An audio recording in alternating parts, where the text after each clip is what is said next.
Reset. Soul reset का मतलब है कि हमारी आत्मा का जो है सफाई या शरीर की सफाई एक तरह से ये है। कैसे हम उसको आपको कैसे मतलब जो चीज़ें बिगड़ी हुई हैं, उनको हम कैसे फिर से ठीक कर सकते हैं, उनको कैसे बैलेंस में ला सकते हैं, उसके ऊपर है। तो जो आज का सेशन है वो है स्ट्रॉन्ग स्पाइन स्ट्रॉन्ग लाइफ। ठीक है? और कैसे हम सर्वाइकल को हील कर सकते हैं और कैसे हम जो है डिस्क को हील कर सकते हैं नेचुरल तरीके से। तो सबसे पहले सोल रीसेट का थोड़ा-सा छोटा-सा समझते हैं। सोल रीसेट का मतलब ये होता है कि हम लोग आजकल की ज़िंदगी में बहुत ज़्यादा भाग-दौड़ कर रहे हैं, ठीक है? बच्चों के ऊपर जो है ध्यान है, परिवार के ऊपर ध्यान है, ठीक है? घर के सारे काम होते हैं। इन सब चीज़ के भाग-दौड़ के बीच में हमारा क्या हो रहा है, हमारा जो है हम अपने लिए टाइम नहीं निकाल पा रहे हैं। हमारा जो है मन अशांत हो रहा है, हमारा शरीर थक रहा है, जिसकी वजह से हम क्या होते हैं, अंदर ही अंदर हमारे शरीर में स्ट्रेस इकट्ठा होता रहता है। हमें महसूस नहीं होता है लेकिन स्ट्रेस इकट्ठा होता रहता है और स्ट्रेस जब हमें होता है धीरे-धीरे करके हमारी बीमारियाँ भी शुरू हो जाती हैं इकट्ठा होना। स्ट्रेस आपने किया, छोटी-छोटी चीज़ को सोचा और वो धीरे-धीरे करके बढ़ती चली जाती है। फिर वो स्ट्रेस कैसे उभर के आता है या आपकी थकावट कैसे उभर के आती है? आपके शरीर में पेन लेकर। जब आपके शरीर में पेन आता है, आपके घुटनों में, आपके कमर में, आपके कहीं भी पेन आता है, लेकिन फिर भी हम उसके पेन के साथ हम अपनी ज़िम्मेदारियों को लगे रहते हैं, लेकिन अपनी बॉडी की नहीं सुनते हैं। तो हमें क्या करना है, सोल रीसेट इसीलिए इस प्रोग्राम का रखा गया है कि हमें अपनी बॉडी की सुननी है, हमें अपने उसकी ध्यान देने की ज़रूरत है। तो उसके लिए हमें क्या देने की ज़रूरत है, हम कैसे अपने आप को रीसेट कर सकते हैं? जैसे एक फ़ोन की बैटरी होती है, वो डिस्चार्ज होती है, तो हम लोग क्या करते हैं, तुरंत चार्जर ढूँढते हैं ना कि चलो चार्ज में लगाएँ या लैपटॉप है, स्लो चल रहा है तो उसको क्या करते हैं, रीसेट करते हैं ना। ठीक वैसे ही हमारी जो बॉडी होती है, उसको भी हम रीसेट करते हैं। रीसेट कैसे हम कर सकते हैं? अपने लिए थोड़ा-सा टाइम निकाल कर। थोड़ी देर 30 मिनट्स के लिए एक्सरसाइज कर कर। स्ट्रेस में हैं तो थोड़ी देर शांत जगह बैठकर मेडिटेशन करके। एक अच्छी डाइट लेकर, जैसे हम सबके लिए अच्छा डाइट प्लान करते हैं, वैसे हम अपने लिए भी टाइम करते हैं। तो ये सब चीज़ें धीरे-धीरे करके जब हम अपने शरीर की सुनने लग जाते हैं, अपने दर्द को एहसास करने लग जाते हैं, तो हमारा शरीर धीरे-धीरे करके रीसेट हो जाता है और फिर हम हेल्दी हो जाते हैं और बाकी की ज़िम्मेदारियाँ अच्छे से निभा पाते हैं। इसके बाद आता है कि स्ट्रॉन्ग स्पाइन। तो स्पाइन का मतलब क्या होता है? हमारी जो स्पाइन होती है मतलब हमारे जो पीछे रीढ़ की हड्डी होती है। रीढ़ की हड्डी को हमेशा बोला जाता है कि वो आपका जो है एक तरह से नींव होती है। जैसे एक घर की अगर मजबूत नींव नहीं आए तो झटके में ढह जाएगी। भूकंप आ गया या तूफान आ गया, किसी वजह से आपकी नींव जो अगर मजबूत नहीं है तो वो घर गिर जाएगा। सेम वैसे ही हमारा जो स्पाइन होता है, हमारी जो रीढ़ की हड्डी होती है, वो जो है ऐसे ही होती है। अगर हमारी रीढ़ की हड्डी टूटी, बोलते हैं ना कि जैसे एक घर में गार्जियन होते हैं, उसमें बहुत सारे लोग मदद करते हैं, लेकिन बोलते हैं ना कि रीढ़ की हड्डी, तुम मेरी रीढ़ की हड्डी हो। तुम मेरी रीढ़ की हड्डी कैसे बोलते हैं? इसीलिए बोलते हैं क्योंकि वो बैकबोन है, सपोर्ट सिस्टम है। तो हमारे शरीर का सपोर्ट सिस्टम हमारी रीढ़ की हड्डी है। तो इसलिए अब हम समझते हैं रीढ़ की हड्डी कैसे हमारे शरीर का सपोर्ट सिस्टम बनती है, कैसे वो हमारे शरीर की मदद करती है। तो चलिए इसके बारे में जानते हैं। रीढ़ की हड्डी को हम समझते हैं, ये हमारा जैसे मान लीजिए ये हमारी जो मुट्ठी है, इसको हम मान लेते हैं कि हमारी रीढ़ की हड्डी है ना? Just minute. ये हमारी रीढ़ की हड्डी है। जस्ट ये हमारी स्ट्रेट मतलब पीछे हमारी रीढ़ की हड्डी है ना? इसके बीच में देखिए जो गैप है, जो यहाँ पे गैप आ रहा है ना, उँगलियों के बीच में यहाँ पे जो गैप आ रहा है, ये रीढ़ की हड्डी स्ट्रेट है। इसके बीच में जो गैप आ रहा है, ये गैप पे हमारे होता है कुशन, स्पंज होता है ना? और स्पंज के बीच में होता है जेल, जो होता है लिक्विड, ठीक है? तो ज आपका ये कुशन हो गया, इसके अंदर जेल हो गया। तो अब क्या हुआ, अगर यहाँ पे कुशन नहीं होगा, अब ये रीढ़ की हड्डी है, अगर इसमें कुशन नहीं होगा तो सिर्फ हड्डी-हड्डी है, वो मूवमेंट कैसे करेगी? नहीं करेगी ना। तो उसको मूवमेंट के लिए जो ज़रूरी होता है, वो जो अंदर जेल है, वो जेल क्या करता है, कुशन को मूवमेंट देता है। मतलब ग्रीस जो होती है, वो कुशन को जो है भिगो कर रखता है, उसको वहाँ पे सेट करके रखता है और फिर वो मूवमेंट देता है। अब ये कैसे जो है हमारा रीढ़ का हड्डी कैसे हेल्प करता है? क्या होता है कि हमारे शरीर में छोटे-छोटे जो है हड्डियों से बनी होती है हमारी रीढ़ की हड्डी और उनके बगल से चारों तरफ से हमारे जो होती है नसें फैली होती हैं, है ना? तो अब क्या होता है कि जब ये नसें चारों तरफ हमारे लेफ्ट राइट ये हमारी पीछे रीढ़ की हड्डी हो गई और हमारे लेफ्ट राइट पे हमारी जो है नसें चारों तरफ से फैली हुई है, ठीक है? लेकिन जब हमारी रीढ़ की हड्डी में कुशन फट जाता है या हमारी रीढ़ की हड्डी का जो लिक्विड होता है वो खत्म हो जाता है तो हमारी रीढ़ की हड्डी कमजोर होने लग जाती है। लेकिन अगर हमारी रीढ़ की हड्डी में ये कुशन यहाँ पे लगा हुआ है और अच्छी मात्रा में जो है उसका हमारा लिक्विड बना हुआ है उसमें, तो क्या होता है हमारी रीढ़ की हड्डी सपोर्ट करती कैसे करती है? मान लीजिए कि आप ट्रेवल कर रहे हैं, बहुत तेज से आपको किसी चीज का झटका लगा, आप कार में बैठे हैं, एक्सीडेंट हुआ, है ना? तो एक जर्क लगता है ना जैसे किसी से टकराना तो एक जर्क लगता है, वहां से आपको बचाता है। किसी चीज को आप गए अगर आपकी रीढ़ की हड्डी मजबूत है, आपको किसी वजह से झटके से आपने कोई चीज को सामान उठा लिया, तो वहां पे भी आपको सपोर्ट करता है या आप झटके में झुक गए, तो वहां पे आपको सपोर्ट करता है। तो ये जो रीढ़ की हड्डी होती है उसको इसीलिए मजबूत बोला जाता है कि आपके हर एक्टिविटी में चाहे आप टहल रहे हो, चाहे आप दौड़ रहे हो, चाहे आप घर का काम कर रहे हो, हर तरह से वो आपको सपोर्ट करती है। इसीलिए बोला जाता है कि हमें जो अपनी रीढ़ की हड्डी है उसको हमेशा ध्यान में रखना है क्योंकि वही हमारी जिंदगी में पूरे शरीर को वो मजबूती बना के रखती है, वही हमारा बेस है। अगर रीढ़ की हड्डी कमजोर हुई तो हमारा समझिए शरीर धीरे-धीरे करके ढहना शुरू हो जाएगा। अब आता है कि जो आपके डिस्क के 2 हिस्से होते हैं। डिस्क के कैसे 2 हिस्से होते हैं? जो डिस्क होती है, डिस्क मतलब होता है जो आपका स्पंज, जो मैंने बताया आपको, वो होता है डिस्क के 2 हिस्से होते हैं। डिस्क क्या होता है? जो बाहरी है, जो हमारी ये मैंने बताया ना रीढ़ की हड्डी है और ये जो स्पंज दिख रहा है, जो ऊपर से स्पंज दिख रहा है, ये बाहरी हिस्सा है। लेकिन जो स्पंज के अंदर है, ठीक है? वो जो जेल है, ठीक है? वो मदद करता है अंदर से। अंदर क्या होता है कि वो लिक्विड बनाए रखता है और बाहर जो वो स्पंज है, वो बाहरी तरफ से आप लोगों को मदद करता है।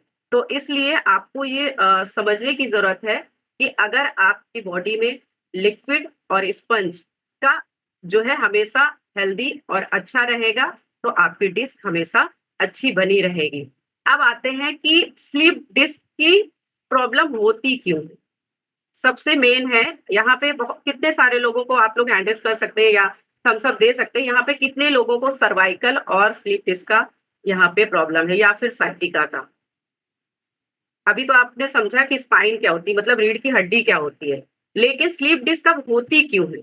स्लीप डिस्क क्यों होती है? ये इसलिए होती है जब हम जो है हमारे शरीर का जेल खत्म होने लग जाता है या हमारे शरीर का जो जो स्पंज है, जो हमारे डिस्क में जो स्पंज डिस्क मतलब आपका स्पंज, हमारा स्पंज अगर फट जाता है, तो हमें दिक्कत होने लग जाती है। क्यों होता है? क्योंकि मैंने जैसा कि अभी बताया ये मेरी रीढ़ की हड्डी है, यहाँ पे ये स्पंज है और इसके अंदर लिक्विड भरा हुआ है। लेकिन जो स्पंज है वो अपनी यहाँ से खिसक के यहाँ पे आ जाएगा मतलब फट जाएगा, उसका मुँह खुल जाएगा तो क्या होगा जब मुंह उसका खुलेगा तो वो जो बगल में नसें इतनी सारी फैली हुई है जो हमारी बॉडी में ब्लड सर्कुलेट करे जिनका अपना अपना काम है वो स्पंज आके उसके ऊपर दबाव डालता है आपके जहां की जिस तरफ का स्पंज का मुंह खुला वहां पे वो दबाव डालेगा वहां की नस आपको दब जाएगी।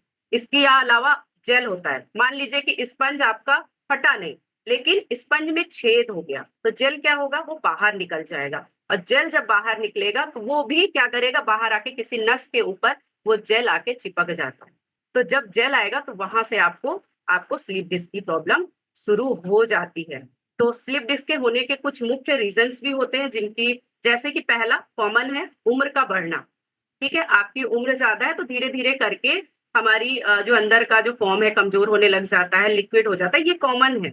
लेकिन जो है उस आज जो आम तौर पे हो रहा है वो हो रहा है पहली बात बहुत जल्दी-जल्दी एक्टिविटी करना। मतलब आप कोई सामान जैसे आपने झटके में हर काम जल्दी-जल्दी खत्म करें, झटके में खत्म करें, फटाक से हो जाए, मतलब उसको ध्यानपूर्वक आप नहीं करते हैं तो आपका डिस्क पे झटके पड़ते हैं, मतलब आपके प्रेशर पड़ता है, आपका स्पंज है उस पे खिंचाव पड़ता है।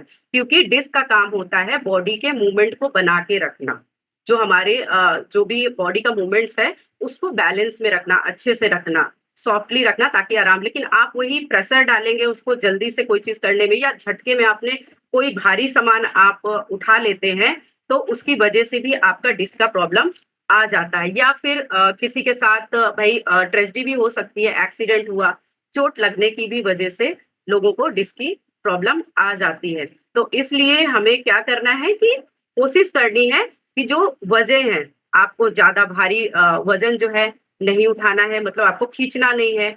आपको जा झुक कर जो है कोई सामान उठाने की कोशिश नहीं करना, आप बैठ जाइए या फिर आराम से उठाइए या उतना ही उठाइए जितना आपसे आराम से हो पाए।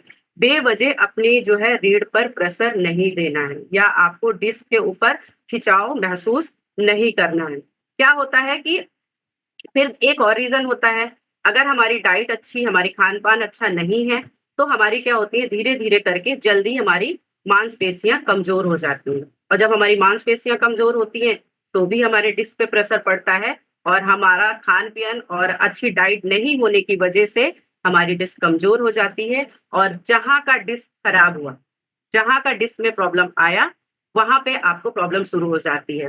अब आते हैं कि डिस्क में आपको लक्षण क्या-क्या दिखते हैं?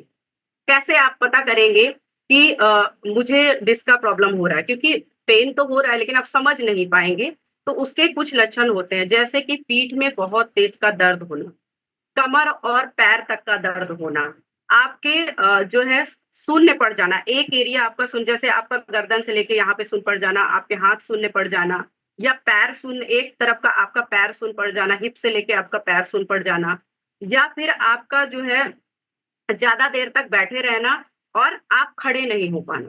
आप खड़े होना चाह रहे हैं लेकिन आप खड़े नहीं हो पा रहे हैं, आप बैठे हुए हैं।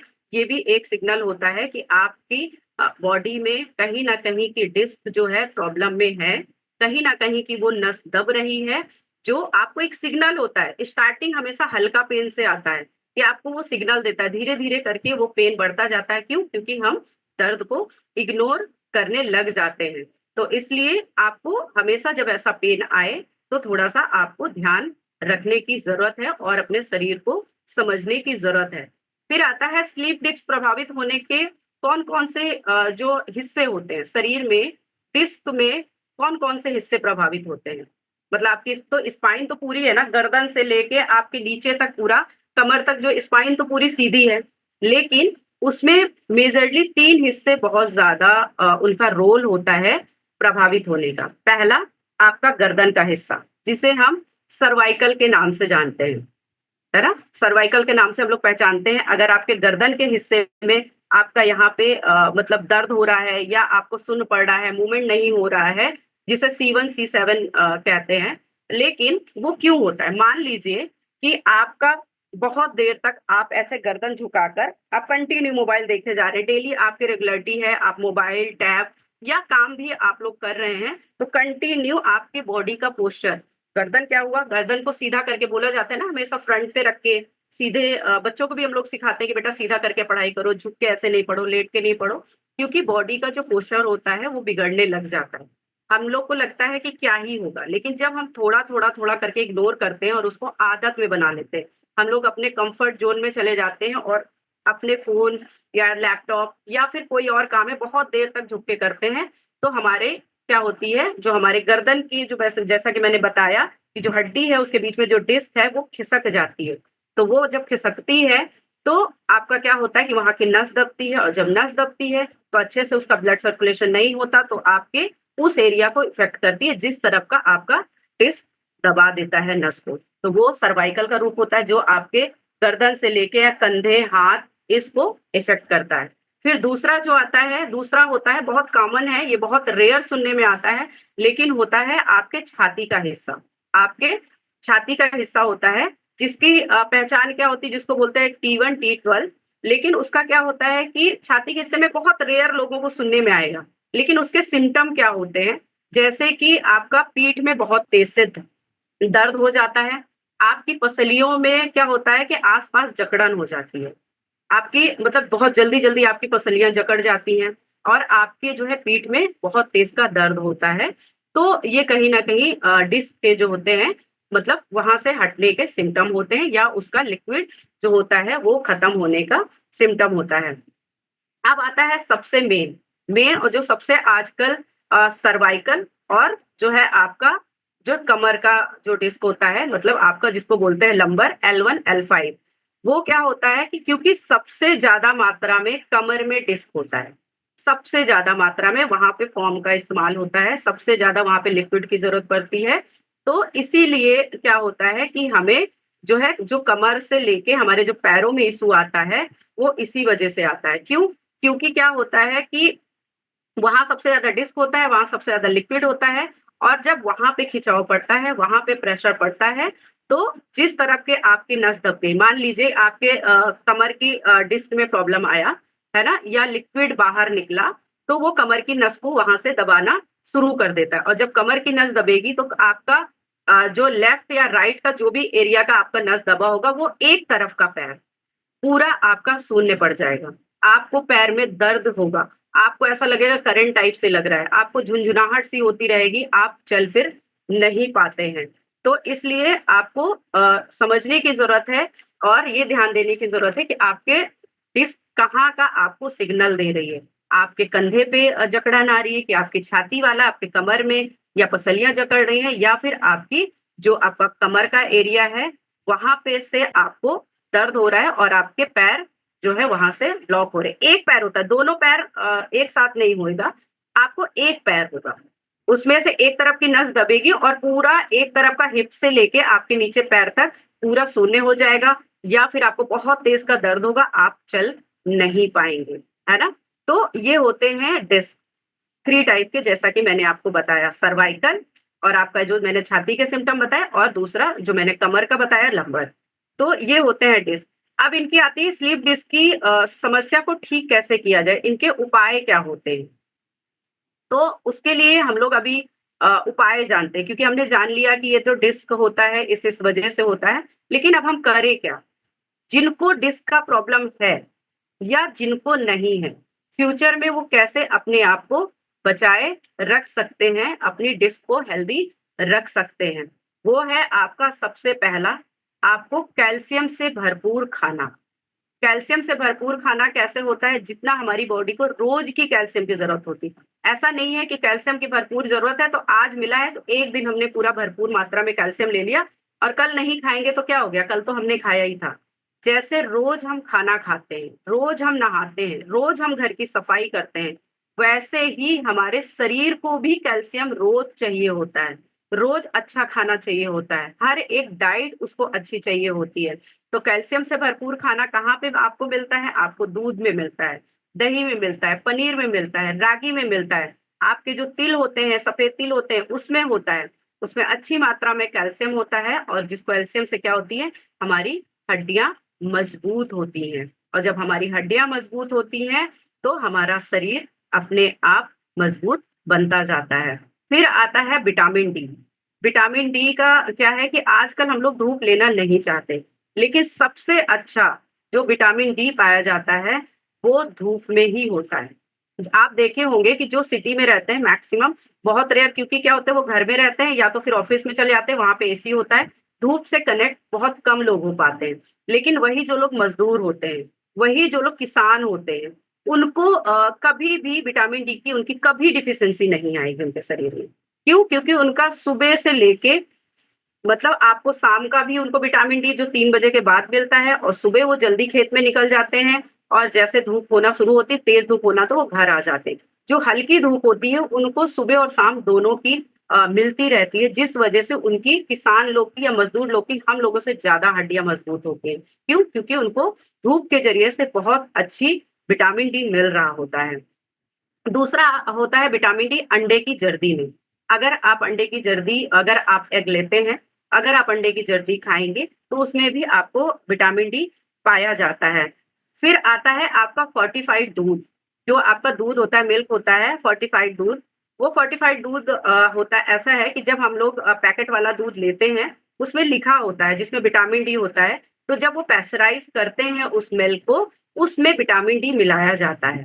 तो वो फोर्टिफाइड मिल्क में विटामिन डी आप उसका सेवन कर सकते हैं, तो वो आपको विटामिन डी शरीर में पहुंचाने में आपकी मदद करता है।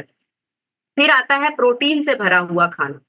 प्रोटीन से भरी हुई डाइट, प्रोटीन क्या करता है, हमारी जो है मसल्स को, जो हमारी मांसपेशियां हैं उनको मजबूत बनाता है। हम लोग हमेशा बोलते हैं ना, हर एक डाइट में आप प्रोटीन लीजिए। आपके ब्रेकफास्ट में बोलते हैं आपके प्रोटीन रहना चाहिए, लंच में रहना चाहिए, डिनर में रहना चाहिए। क्यों बोलते हैं?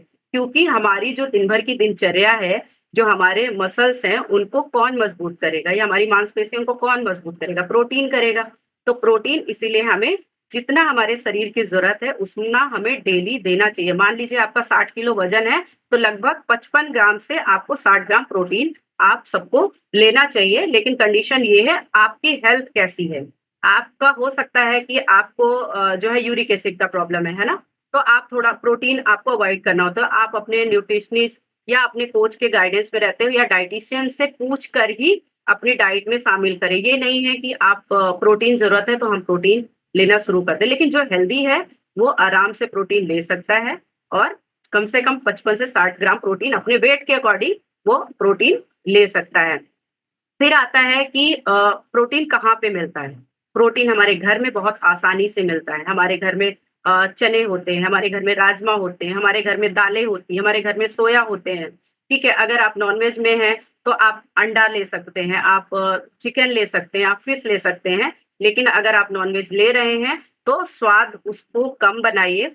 उसको कोशिश कीजिए कि उसमें तेल और मसाले कम रख के आप उसको प्रोटीन को एंजॉय कीजिए। क्योंकि हम लोग टेस्ट के चक्कर में कहीं ना कहीं प्रोटीन को खो देते हैं। तो इसलिए प्लीज आप लोग तेल मसाले का कम मात्रा में डालकर बनाएं, कुछ भी बनाएं। आप चने बना रहे हैं तो हम लोग क्या करते हैं, बहुत स्पाइसेस उसमें ऐड कर देते हैं, खाने लग जाते हैं। लेकिन नहीं, हमें फायदा चाहिए तो हम थोड़े कम तेल मसालों में, या बॉयल करके डेली आप ले सकते हैं, जो आपको काफी हेल्प करेगा। फिर आता है कि हमारे शरीर में अगर इन्फ्लामेशन हो जाता है, जैसे बहुत सारे लोग हैं, अभी भी हैं, जैसे सुमित्रा मैम है ना, उनकी क्या होती है कि उनके स्वेलिंग आ जाती है, उनकी बॉडी में इन्फ्लामेशन का प्रॉब्लम आ जाता है। ठीक है, तो जब अगर हमारी शरीर में स्वेलिंग है तो क्या करना होता है, या नहीं भी है तो आप अपने कोच से एक बार डिस्कस करके आप अपने हेल्थ के इश्यूज बताकर आप हल्दी वाला दूध ले सकते हैं। आप अदरक का जो है मॉर्निंग में एक अदरक की आप चाय जो है बोलते हैं, एक कप बॉयल करके थोड़ी सी अदरक ग्रेट करके आप उसको ले सकते हैं। उसमें अच्छी मात्रा में अदरक जो होता है फाइबर भी देता है, और आपके शरीर में जो है इन्फ्लामेशन को भी कम करता है। अखरोट में जो है, अखरोट को अगर हम खाएंगे तो भी हमारा, सुबह सुबह हम सभी को डाइट में दिया जाता है ना कि अखरोट खाइए आप लोग, तो वो कहीं ना कहीं हमारी बॉडी का इन्फ्लामेशन को कम करता है। जो अलसी होती है, अलसी को हम पाउडर फॉर्म में ले सकते हैं, या फिर उसको हम भिगोकर ले सकते हैं। आप अलसी भी ले सकते हैं अगर आपकी बॉडी में इन्फ्लामेशन है भी, और अगर नहीं भी है तो आगे हमारे शरीर को किसी भी तरह का इन्फ्लामेशन से बचाए रखने के लिए ये बहुत अच्छे बेस होते हैं। इसके अलावा हमें हरी सब्जियां का सेवन करना होता है। आपकी पालक हो गई, मेथी हो गई, इनको हम अगर करेंगे तो हमारी जो शरीर में इन्फ्लामेशन की दिक्कत नहीं आएगी। फिर आपका आता है मोस्ट इम्पोर्टेंट है पानी। हमारे जो डिस्क में होता है 70 to 80% पानी से बना होता है, मतलब उसमें पानी होता है। तो अगर हमारा शरीर में डिस्क का पानी खत्म होगा तो हमारी जो है डिस्क क्या होगी, कमजोर होगी, और डिस्क कमजोर होगी, डिस्क अपनी जगह से हटेगी तो हमारी हड्डियां कमजोर हो जाएंगी। तो इसलिए हमेशा बोला जाता है कि आप प्लीज पानी पीते रहिए, पानी का ध्यान देते रहिए, नहीं तो हमारी हड्डियां कमजोर हो जाती हैं। फिर आता है स्पाइन। अब आता है, ये तो खाने की चीज हो गई। अब आता है कि अपनी स्पाइन को हम मजबूत स्पाइन को मजबूत हम कैसे रख सकते हैं। स्पाइन को हम मजबूत कैसे रख सकते हैं? अगर आप हेल्दी हैं तो आप एक्सरसाइज के जरिए से आप अपने आप को, जैसे आप भुजंग आसन है, मकर आसन है ना, आप जो है ताड़ आसन है, और काउ एंड कैट पोज है, ये सारे आप जो आसन होते हैं, या बर्ड एंड डॉग है, या ब्रिज एक्सरसाइज है, ये सारी एक्सरसाइज आप करेंगे तो आपकी जो स्पाइन है वो मजबूत होगी। या फिर अगर आपको ऑलरेडी दिक्कत है, आपको डिस्क की समस्या है, तो आपको क्या करना है, सबसे पहले आपको जो है, आपको डॉक्टर से मिलने की जरूरत है। आपको फिजिशियन से वहां पे जाइए, उसको बताइए, फिर वो आपको सजेस्ट करेगा कि आपको क्या दिक्कत आ रही है। आप फिर जो है अपने हड्डियों के डॉक्टर के पास जाइए, और जब वो आपको गाइड करेगा, तभी आप एक्सरसाइज कीजिए। ऐसा नहीं है कि मान लीजिए कि आपको कमर में डिस्क का प्रॉब्लम है, आपकी दोस्त को भी डिस्क का प्रॉब्लम है, तो उसने बता दिया मुझे ये डॉक्टर ने ये एक्सरसाइज बताई थी, आप भी ये कर लीजिए, लेकिन नहीं। हो सकता है आपका क्या रीज़न है, क्या डिस्क में कहाँ पे आपके प्रॉब्लम है, उसके अकॉर्डिंग आपको डॉक्टर एक्सरसाइज जो है आपको बताएगा। ना कि किसी के सलाह से, ना कि किसी social media, YouTube, Facebook, Insta में देखा और अपनी समस्या को ठीक करने लग जाएँ। तो ये गलतियाँ बिल्कुल भी नहीं करें। पहले आपको किसी भी तरह का आपको दर्द है, तो आप डॉक्टर के पास जाएँ और उसको दिखाएँ और उसके अकॉर्डिंग ही एक्सरसाइज को अपने शामिल करें। तो अभी हमें क्या करना है कि डिस्क हमें अगर हमें प्रॉब्लम है या प्रॉब्लम ना हो, तो हम कैसे बचाए रख सकते हैं? हमें सबसे पहले झटके से ना झुकें। कभी भी अगर हम हेल्दी हैं, तो भी कोशिश करें कि हम कोई भी चीज़ झटके में ना करें। अगर आपको डिस्क का प्रॉब्लम है, तो आपको बिल्कुल भी झुकना नहीं है और बहुत झटके में कोई चीज़ नहीं करनी है। आपको भारी सामान नहीं उठाना है। आपको बाहर के जंक फूड, तली भुनी चीज़ों से आपको बच के रहना है। कम से कम मात्रा में आप जो है तेल मसालों का यूज़ करिए, बाहर की चीज़ों को कम खाइए और पानी अच्छे से पीते रहिए। और अब आज का जो महत्वपूर्ण मैसेज है जो हम सबके लिए है कि जब आपके कहीं भी दर्द हो, आपके शरीर में कहीं भी दर्द आ रहा हो, कहीं भी सूजन आ रहा हो, तो आप लोग प्लीज़ फिजियोथेरेपिस्ट के पास जाएँ, ऑर्थोपेडिक के पास जाएँ, अपना इलाज बिल्कुल खुद से नहीं करें। इसलिए कहा गया है इस बार का जो 21 डेज़ का चैलेंज यही है कि आपको सोल रीसेट का मतलब मैंने आपको इसीलिए सुबह समझाया था कि शरीर का जो दर्द है, वो एक तरह का संदेश है, वो हमारा बीमारी नहीं है। जो हमारे स्पाइन में तकलीफ आ रही है, हमारे डिस्क हमारी प्रॉब्लम में आ रही है, तो वो एक संदेश है। आपके कमर में थोड़ा-सा दर्द आया, आपने इग्नोर किया, अरे हो गया होगा काम ज़्यादा किया है। गर्दन में अरे काम झुक के कर रहे थे, शायद शून्य पड़ रहा होगा, लेकिन नहीं, ये सिग्नल है कि आप ऐसे झुक के कर रहे हैं, तो आपकी यहाँ की डिस्क को प्रॉब्लम हो रहा है। आपके कमर में आप झुक रहे हैं, आपको दर्द आ रहा है, तो आपके डिस्क का प्रॉब्लम आ रहा है। तो जब आपका शरीर आपको सिग्नल दे रहा है कि आपको दर्द हो रहा है, तो आपको वहीं पे ठहर जाना है। आपको उसको सुनने की ज़रूरत है, उसको समझने की ज़रूरत है। आपके शरीर को क्या ज़रूरत है, उसको देने की ज़रूरत है। आपको दर्द है, डॉक्टर से मिलिए, अच्छा न्यूट्रिशन लीजिए, अपना ख़्याल रखिए, एक्सरसाइज़ को ऐड कीजिए, तो आप हमेशा हेल्दी और अपने डिस्क को भी हेल्दी बनाए रख सकते हैं और हमेशा लाइफ़ एन्जॉय कर सकते हैं। Thank you so much. Hope मैंने कोशिश की है आप लोगों को सरल तरीके से समझाने की। तो आप लोग अपना एक्सपीरियंस ज़रूर शेयर करिएगा कि आप लोग